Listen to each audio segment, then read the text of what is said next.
Tonight, there is growing opposition to the 400,000 cedi fee for the NDC's presidential hopefuls.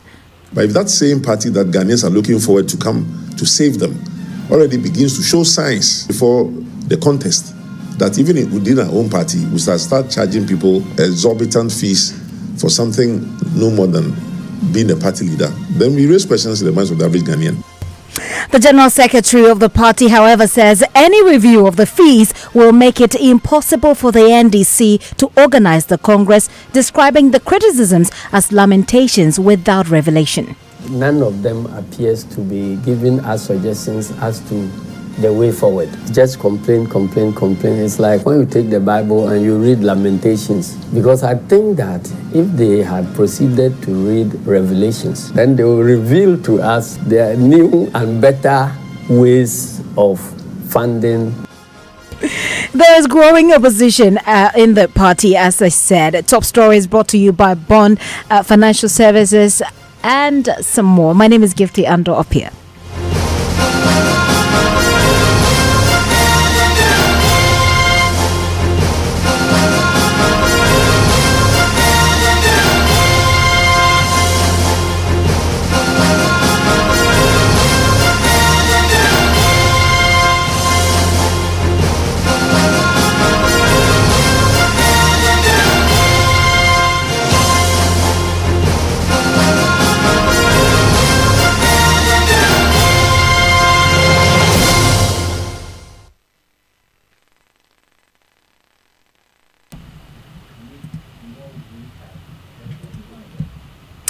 There is growing opposition to the 400,000 cedi filing fees announced by the NDC for its presidential hopefuls. Alban Bagbin, Ecospio Gabra, Joshua Alabi are questioning the amount, describing it as alien to the NDC's history, values and philosophy. General Secretary of the party, Johnson Asiedu Nketia, has justified the fee, saying the NDC's internal funds cannot support the estimated 8 million cedis required for the Congress. More on him shortly. But happening now is a meeting of some of the hopefuls on the fees. We will speak to some of them soon. But ahead of that, one of them, Ecospio Gabra, says the fee defeats the NDC's social democratic ideology. Most Ghanaians feel that the fees proposed by our National Executive Committee are out of line with the history, the philosophy, and the values of the National Democratic Congress. I think that's what is important. It is the history, the values, and the philosophy of the National Democratic Congress that is in question. Because we have described ourselves as a social democratic party, which most people understand to mean we are a party that is concerned about the challenges facing the downtrodden, the poor in society, and a party that will normally take the appropriate measures to protect the interests of the poorer members of our society. Now we have an opponent called the New Patriotic Party, NPP, who have introduced something called a free senior high school system, where even the children of rich people are having their school fees paid for. And the finance minister has, for example, come out and said, why are we paying the children of wealthy people's school fees? So we are in a competition with another party which is trying very hard to show that it is closer to poor people and even willing to pay for the school fees of rich people. And then we come out as a social democratic party to charge a filing fee just to lead the party that may not be the kind of fee that even European political parties will charge their leaders. So somebody should do some research, those who are interested in such matters. When you then establish a 400,000 cedi fee for your flag bearer, you are distorting the arguments and the perception of the general public, because they then wonder, oh, NDC, so if we vote for you and you come to power, are you going to start imposing certain kinds of fees on us? Already, NPP are imposing all kinds of taxes on us, which makes them very unhappy about the NPP. Now, they're looking to the NDC to come and give them a somewhat different kind of government, a government that will be more sympathetic, a government that will be more understanding of the poor plight of the average Ghanaian. But if that same party that Ghanaians are looking forward to come to save them already begins to show signs at an early stage, even before the contest, that even within our own party, we start charging people exorbitant fees for something no more than being a party leader. Then we raise questions in the minds of the average Ghanaian. And as far as equity and fairness is concerned, if the issue was raising money for the party, because the party has financial difficulty, why didn't we start raising it when we were asking people to stand for branch elections, for constituency elections, for regional elections, and even for national elections? For the National Delegates Congress, which ended only recently at the Trade Fair site, the chairman, the most senior position in the party, paid 10,000 cedis. The general secretary, who is the chief executive officer of the party, and therefore the most important day-to-day member of the party, paid 8,000 cedis. And I believe other party positions were 5,000 cedis and below. Regional chairman, I think, paid only 5,000 cedis. So what has happened in NDC in just 2 weeks? Between the time all these officers paid these amounts, who are also members of the National Executive Committee, they didn't charge themselves 50,000 cedis or 100,000 cedis. But when they came to the turn of flag bearers, they say flag bearers should pay 400,000 cedis. Where is the connection? Where is the logic? So this is what Ghanaians are asking. These are not questions I am asking. These are questions that Ghanaians are asking. And I believe that the Council of Elders of the party needs to rise up and put their foot down and remind the party that we are a social democratic party with a certain tradition. That tradition came out of a revolution. Ecospio Gabra there, he wants to be flag bearer for the party. Well, a while ago, the General Secretary of the NDC was on News Analysis show The Pulse on Joy News, where he offered this justification. The cost of mobilizing close to 300,000 delegates, precisely it will be about 275,000 thereabout delegates at constituency centers. Okay.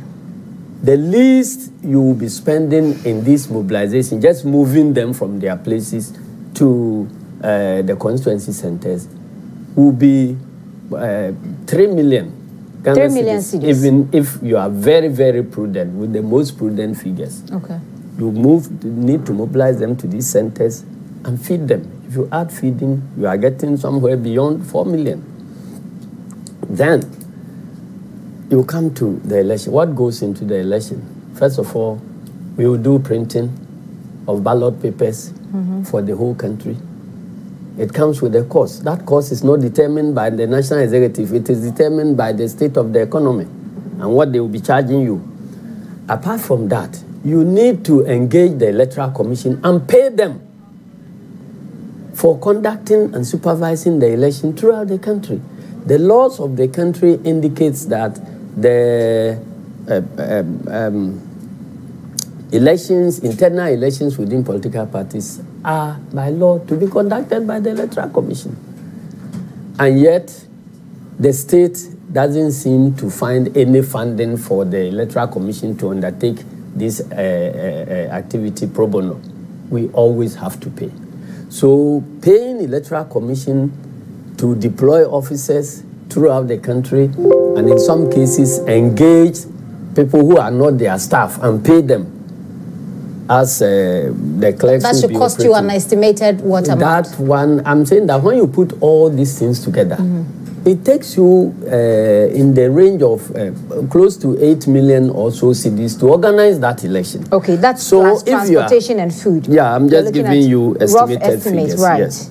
So if you are faced with such a challenge and you need to either do the election or if we don't have an option but to do the election. Okay. So what you do is that you take the dues that are paid, that is the first source of funding to the party. You look at the dues, how much is available.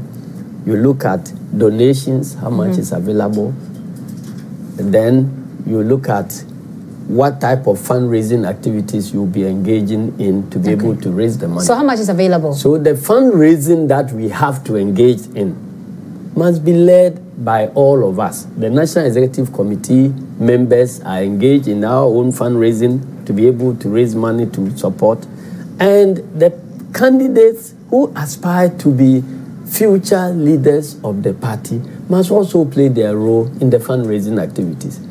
That is why we are asking them to raise this money. I don't expect that by any implication, any of them will just draw a check from their on their bank accounts and produce 400,000. But they should be able to raise that money, because any of them who wins becomes the lead fundraiser for the party. And the cost that is ahead, getting into the election, it makes this 400,000 peanuts. So this is a bit to let each of the aspirants prove their ability to raise funds, not just for their filing fees, but for the party as a whole. I don't know the difference, but the money is going into the conduct of the election, and that is not going to be an election that will be self-financing.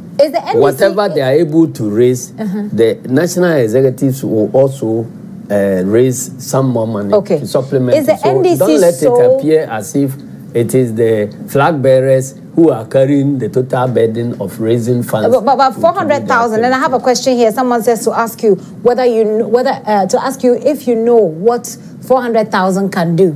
But we'll leave that question for your discretion to answer. But is the NDC so broke that you can't take care of all of these if you don't charge the aspirants 420,000 each?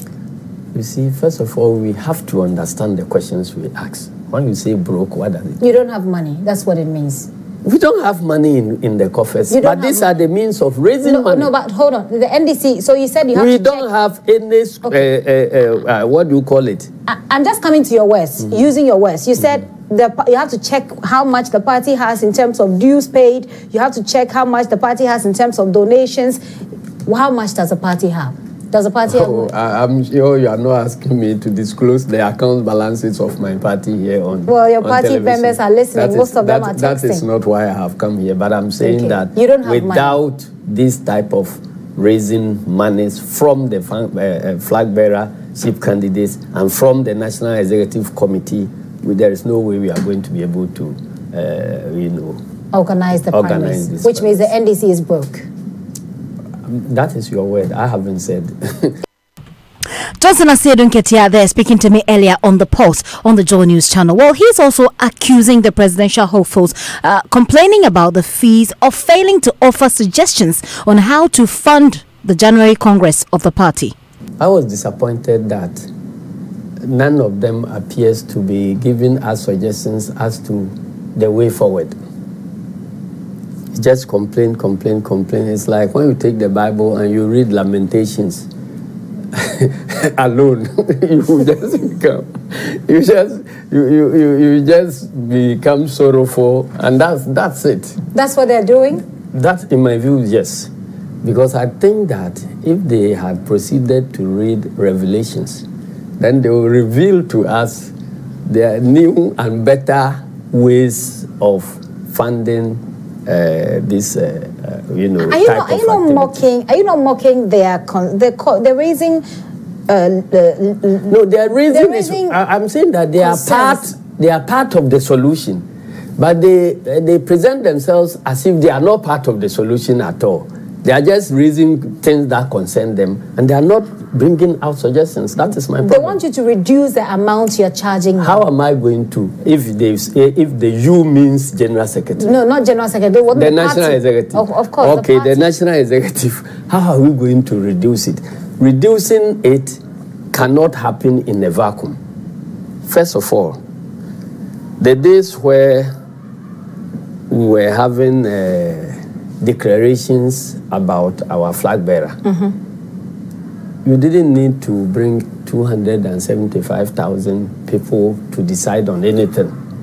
But we all said that we didn't like that type of declaration. So everybody must participate. And you must participate. That comes with a cost.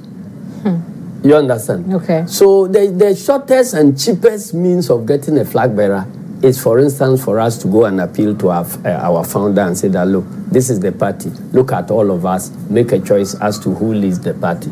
Then that announcement is made. Nobody will spend 1 cedi.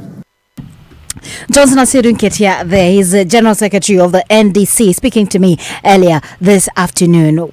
We'll take a short break. We'll be back.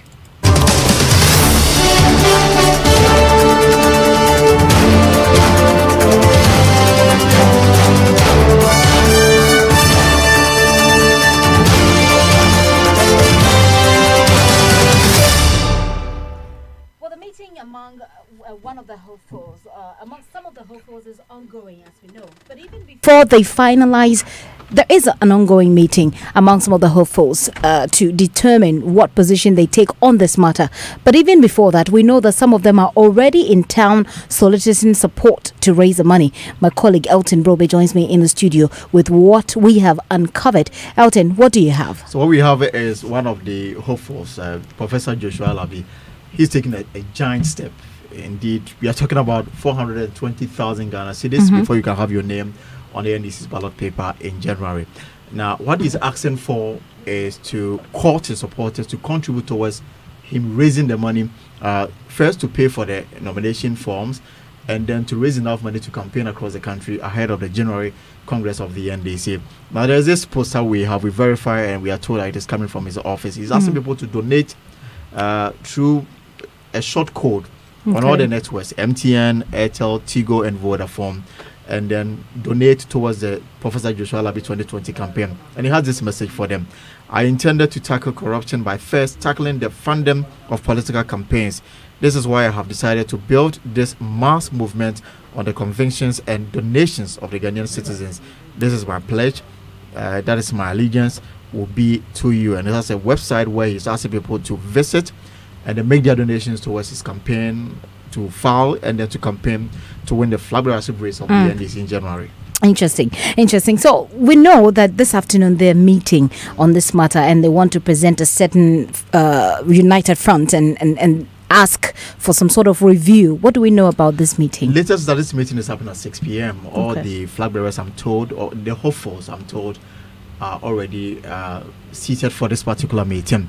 Now, I've been speaking to some of them. They are saying that they will come with a common position on the 400,000 cedis announced by the party yesterday. And then after the first, they will go and see the chairman of the elders of the party, that's former President Jerry Rawlings, and then prevail on him to intervene to get executives of the party to reduce this particular amount. That is a position being pushed by one of the aspirants. If he's successful in getting the others to back him, that will be the position they'll present to the party. And then from the from Mr. Rawlings' house, they'll move to the party and then get them to reason with them as far as the amount of money concerned. Essentially, they'll be seeking a review, downwards review of this particular amount. Do we know if they want to hit a specific amount in this?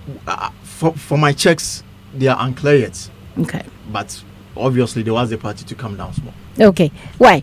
Well, you've had Johnson Asiedu Nketiah's justification for that amount. What went into that amount? Why he thinks that, well, it's not a decision for him to make, but a decision for the entire party to make. Well, let's look at the bigger picture and get some more perspective on this matter. On the phone lines with me is political scientist with the University of Ghana, Dr.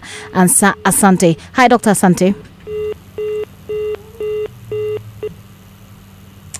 It seems that we've lost Dr. Asante there, but we'll raise him back on the line to get his perspective. What does it make of this justification, especially from the General Secretary, looking at a party that is seeking to reorganize and bring some unity amongst their rank and file, looking at what happened to them in the 2016 elections? You also heard Johnson Asiedu Nketiah speak of the cost of Congress, the cost of mobilizing delegates to the constituency, the various constituencies, the election processes, paying for the election processes, and he also talks about the state of the economy.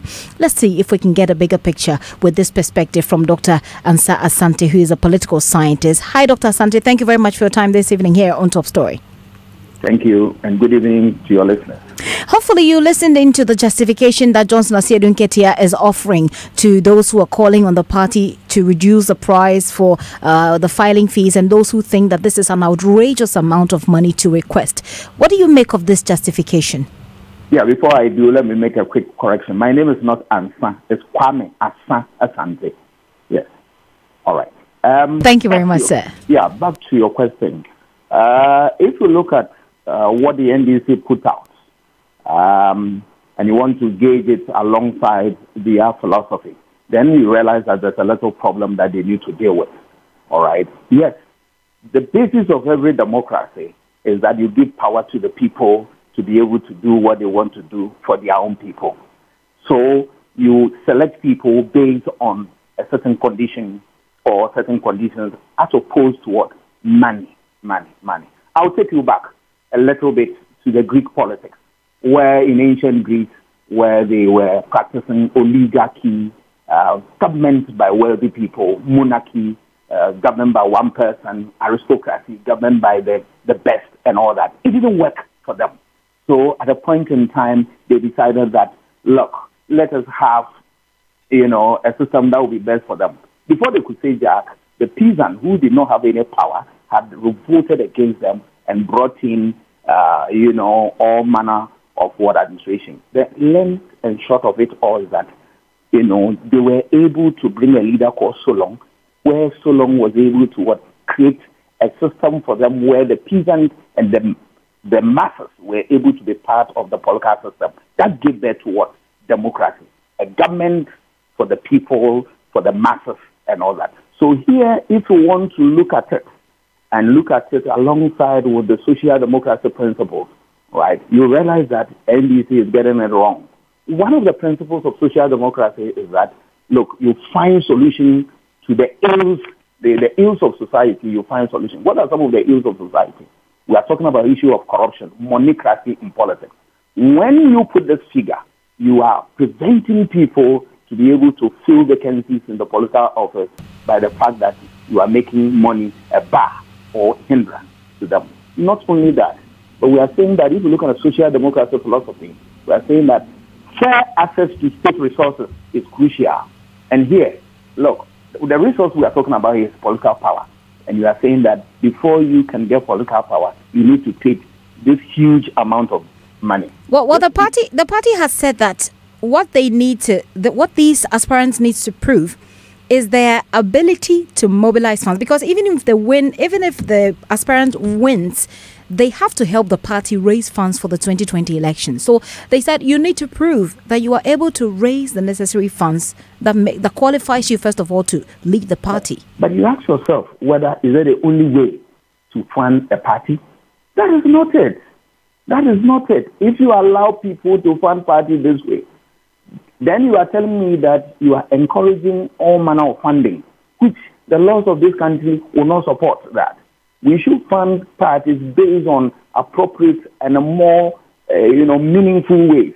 So they should find other means of funding the party as opposed to what they are doing now. It's not going to help us, because if you granted that the people will be able to pay, and then in the last minute, only 2-3 people decide that, yes, we'll pay, but the rest will not be able to pay. What happens? You will not be able to meet your target. All right. This is not the way to fund a party. And if you want to do it at this time, the timing is wrong. Right. And my question is also to them is that on how did they arrive at this figure? Democracy, thrives on consensus, where we agree to take a decision.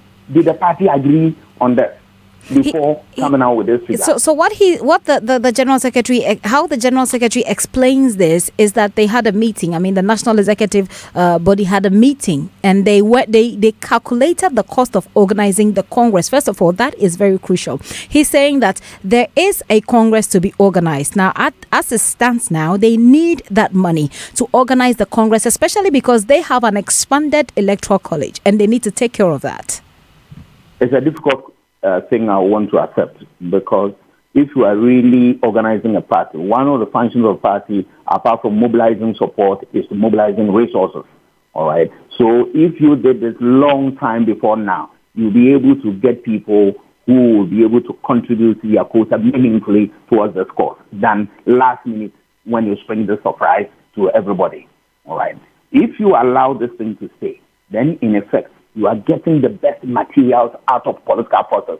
Politics is based on merit, on meritocracy. This type of process is based on merit, as opposed to what any other considerations such as finance and all that. Okay. And it doesn't augur well for any meaningful democracy. Okay, let's have a very quick look at the bigger picture. Then we can call it a wrap. For example, what impact do you think this will have on a party which has been working towards unity and reorganization? We've seen the opposition coming from the camps of the other presidential or some presidential hopefuls or some flag bearer hopefuls who are kicking against the amount. Well, here is a party that's been working towards unity and reorganizing itself for 2020. What do you think are the implications here? One is that you are going to deepen the crisis that they say exist in the party.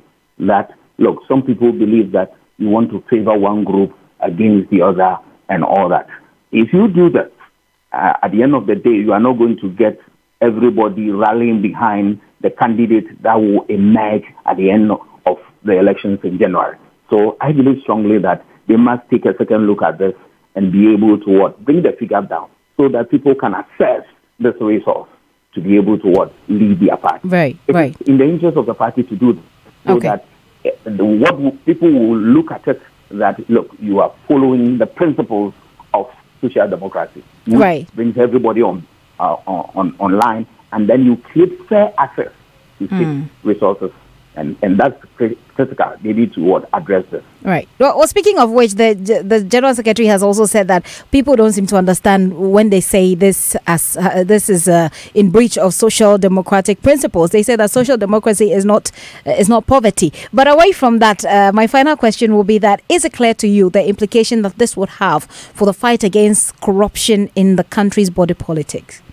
Yes, once you are saying that this is the only way to go, and that it is one of the means by which flag bearers will be able to, this is one of the qualities they desire from them, so that they will be able to bring resources to the party. I disagree.